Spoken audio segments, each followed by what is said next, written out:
What's going on, ladies and gentlemen, boys and girls, children of all ages? Welcome to today's installment of Renegades Reviews.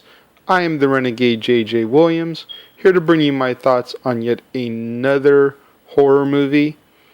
This one is the final, I repeat, final installment of the Friday the 13th saga, not counting Freddy vs. Jason, of course, which I've already stated numerous times I will be covering when I do the Nightmare on Elm Street series.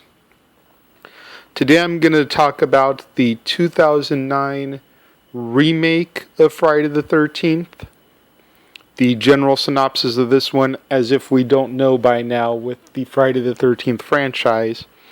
A group of young adults discovered a boarded up Camp Crystal Lake, where they soon encounter Jason Voorhees and his deadly intentions. This movie starred Derek Mears in the role of Jason, as well as Caleb Guess as a young Jason. Nana Visitor as Pamela Voorhees. It also starred Arlen Escarpeta, Jared Paladecki, Ryan Hansen, Aaron Yu, Willa Ford, Travis Van Winkle, America Olivio, Ben Feldman. Okay, so we're going to do it like this. There's some good things about this movie, surprising, I know, and there's some bad things. First, the bad things. In order to make it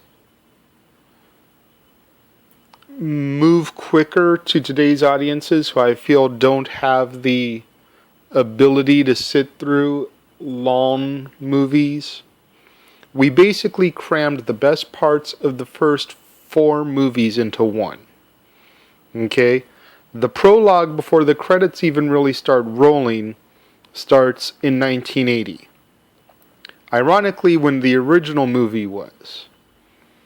But if you remember the original version, that starts in the 50s.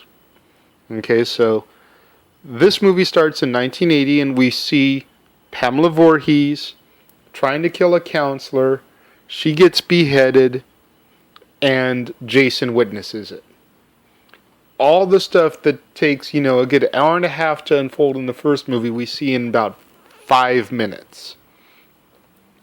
Then we fast forward through the credits that kind of are showing as the Pamela Voorhees angle happens.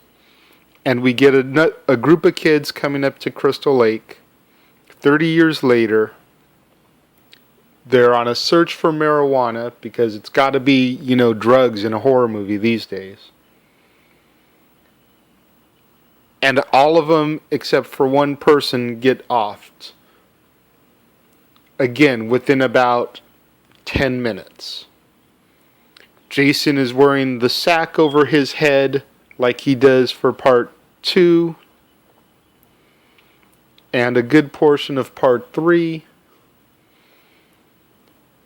Then we fast forward again about a month and a half later, and another group of kids are up at Crystal Lake trying to find the one person that doesn't get killed in the first set of teenagers. That girl's brother is out looking for him. He encounters the friends, goes on a killing spree, finds the trademark hockey mask, part 3, puts it on. I do remember a crowd pop in the theater when Jason got the hockey mask and put it on. Kills more people. Movie ends. I feel like they tried to stuff way too much into this movie. If this was going to be a reboot of the franchise, then they should have just done it not necessarily exactly like the first one, but maybe only combined elements from parts 1 and 2. Maybe have Pamela die halfway through the movie, and then the second half of the second act, and the whole third act could have been Jason.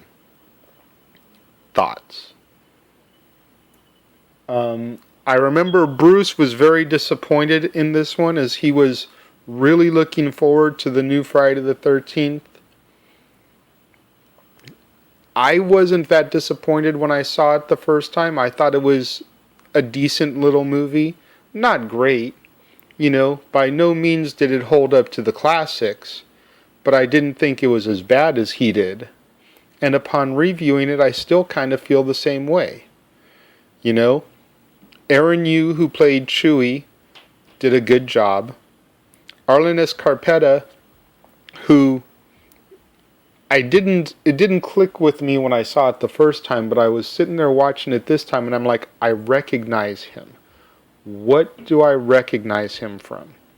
And so I look him up, and he played the character of Sam on American Dreams, which is a TV show that I loved in the mid-2000s. Jared Padalecki as the brother Clay, who's looking for his missing sister, I thought gave a decent performance. As over the top and cheesy as most horror movie performances are, I felt like he was pretty straight and trying to be serious as he's looking for his missing sister, and I thought that was a great way to play it, especially in contrast to Travis Van Winkle, who was playing Trench, who was just over the top and douchey towards Clay. I think Nana Visitor's performance as Pamela was weak, but then again, they only had her in the movie for less than 5 minutes, so it didn't really affect the movie too much. If they had done like I had suggested and had Pamela be more of a role, then it might have hurt the movie some and they would have needed a better actress. What did you guys think of the Friday the 13th reboot? Let me know. Put your thoughts in the comment box below. Tweet me movies that you want me to review on the road to Halloween at ROWJJ Suggest them in the comment box.